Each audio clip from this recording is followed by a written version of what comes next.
सावन सोमवार के दिन अवश्य सुने एक शिव भक्त की अनोखी कहानी। सावन का महीना शुरू हो चुका था। चारों ओर हरियाली की चादर बिछी थी। मंद मंद हवा में शिव नाम की गूंज, मंदिरों में डमरू की धुन और भक्तों की आस्था जैसे इस संसार को पावन कर रही थी। इसी माहौल में एक गांव था, चंद्रपुर। यह गांव छोटा सा था, पर वहां की एक बात खास थी। वहां के लोग सच्चे शिव भक्त थे, और उन्हीं में एक युवक था, नीलकंठ। नीलकंठ कोई सामान्य युवक नहीं था। उसका जन्म भी एक चमत्कार से हुआ था। उसकी मां गौरा ने वर्षों तक संतान सुख न पाने के कारण शिवजी की कठोर तपस्या की थी। सावन के महीने में उन्होंने सोमवार व्रत रखना शुरू किया और पूरे 16 सोमवार उपवास कर भगवान शिव को प्रसन्न किया। अंततः एक रात गौरा को स्वप्न आया, जिसमें स्वयं भगवान शिव ने कहा, गौरा, तेरा पुत्र मेरा अंश होगा। उसका नाम नीलकंठ रखना। वह इस धरती पर भक्ति की मिसाल बनेगा। कुछ महीनों में ही गौरा के आंगन में नीलकंठ का जन्म हुआ। उसके जन्म के साथ ही पूरे गांव में वर्षा होने लगी, जैसे शिव स्वयं प्रसन्न हो उठे हों। उसकी आंखों में एक अलग चमक थी और माथे पर जन्म से ही त्रिपुंड जैसा चिन्ह उभरा हुआ था। नीलकंठ बचपन से ही शिव के भजन में रम गया। जहां अन्य बालक खिलौनों में मग्न रहते, नीलकंठ बेलपत्र और गंगाजल इकट्ठा करता। वह हर सोमवार गांव के शिव मंदिर में पूजा करता और नमः शिवाय का जाप करता। धीरे धीरे गांव वाले उसे बालभक्त कहने लगे। सावन का एक विशेष सोमवार, चमत्कार की शुरुआत। जब नीलकंठ 16 वर्ष का हुआ तो सावन का महीना पुनः आया। वह पूरे मन से शिवलिंग की सेवा में लग गया। हर सुबह सूरज उगने से पहले वह मंदिर पहुंच जाता, शिवलिंग को गंगाजल से स्नान कराता, बेलपत्र अर्पित करता और भस्म लगाकर शिव तांडव का पाठ करता। एक दिन सावन के तीसरे सोमवार की बात है।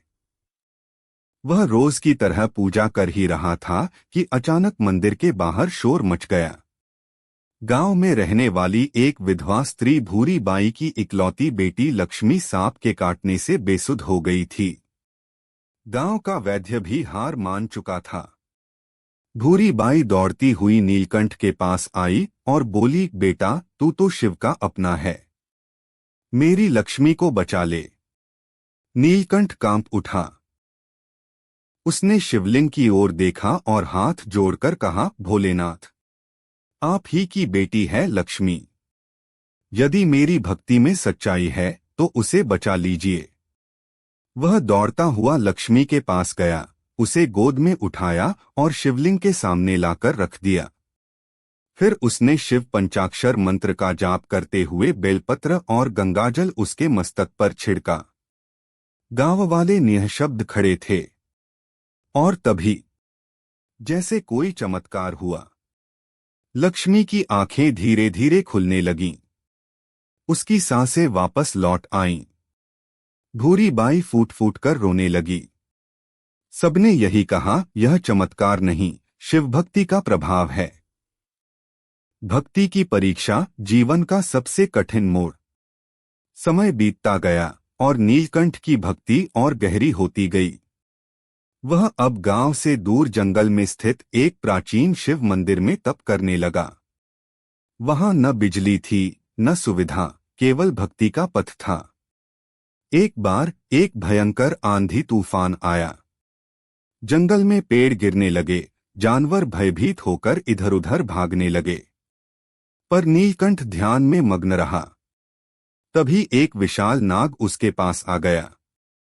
गांव में यह बात फैल गई कि नीलकंठ को नाग ने डस लिया। लोग दौड़ते हुए मंदिर पहुंचे, पर जो दृश्य देखा वह चौंका देने वाला था। नीलकंठ शिवलिंग पर लोट रहा था और वह नाग उसकी गर्दन से लिपटा था, मगर उसने कोई नुकसान नहीं पहुंचाया। बल्कि वह शिवलिंग के चारों ओर चक्कर लगा रहा था, जैसे कोई आरती कर रहा हो। तब गांव के एक वृद्ध बोले, यह कोई साधारण नाग नहीं, यह शिव का गण है जो अपने भक्त की रक्षा करने आया है। उस दिन के बाद लोग नीलकंठ को जीवित शिव कहने लगे। सावन की पूर्णिमा, अंतिम सोमवार की लीला। सावन का आखिरी सोमवार आया। नीलकंठ ने संकल्प लिया कि वह इस दिन 108 किलोमीटर पैदल चलकर काशी विश्वनाथ के दर्शन करेगा। यह एक असंभव सा संकल्प था, पर उसकी आस्था अपार थी। रास्ता कठिन था, कहीं कांटों से भरी पगडंडी, कहीं तपती धूप, कहीं पानी की कमी। लेकिन नीलकंठ का मन डगमगाया नहीं। उसके होठों पर लगातार नमः शिवाय था। जब वह आधे रास्ते में था, उसके पैर में गहरी चोट लग गई। खून बहने लगा, शरीर थक गया, पर आंखों में शिव के दर्शन की प्यास थी। वह रेंगते हुए भी आगे बढ़ता गया। आखिरकार जब वह काशी पहुंचा और बाबा विश्वनाथ के चरणों में गिरा, तभी मंदिर की घंटियां अपने आप बज उठीं। पुजारियों ने कहा, इतनी गूंज अपने आप तभी होती है जब शिव स्वयं किसी भक्त से प्रसन्न होते हैं। नीलकंठ बेसुध हो गया। जब वह उठा, उसने अनुभव किया कि जैसे किसी अदृश्य शक्ति ने उसके घावों को भर दिया हो।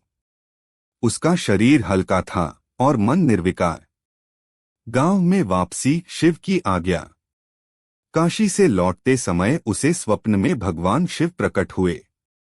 बोले, नीलकंठ, तूने मेरी सच्ची भक्ति की है। अब तू अपने गांव लौट जा और वहां के लोगों को भक्ति का मार्ग दिखा। गांव लौटकर नीलकंठ ने एक बड़ा शिवधाम बनवाया। वहां रोज शाम को भजन, कथा और आरती होती। लोगों के दुख दूर होने लगे, गांव में समृद्धि आने लगी। उसकी भक्ति ने गांव को एक तीर्थ बना दिया। नीलकंठ ने कभी शादी नहीं की, न धन का मोह रखा। उसकी सेवा, भक्ति और प्रेम से गांव के बच्चों में भी शिव भक्ति की भावना जागृत हुई। उसके अंतिम दिन भी सावन के सोमवार को ही आए। वह शिवलिंग के सामने ध्यानस्थ अवस्था में बैठा और धीरे धीरे उसकी आत्मा शिव में विलीन हो गई। समापन, प्रेरणा और श्रद्धा की कथा। आज भी चंद्रपुर गांव में सावन के सोमवार को विशेष पूजन होता है। लोग कहते हैं, जहां भक्ति हो सच्ची, वहां शिव स्वयं प्रकट होते हैं। नीलकंठ की कथा एक सीख देती है। भक्ति में शक्ति है, सच्चे प्रेम में चमत्कार है और शिव नाम में मोक्ष है। यदि आप सावन सोमवार को सच्चे मन से व्रत रखें, भोलेनाथ की पूजा करें और दूसरों की सेवा करें, तो आपके जीवन के सारे दुख समाप्त हो सकते हैं। ओम नमः शिवाय। हर हर महादेव। अगर आप शिव जी के सच्चे भक्त हैं तो चैनल को सब्सक्राइब करो और वीडियो को लाइक करके कमेंट में हर हर महादेव लिख दीजिए।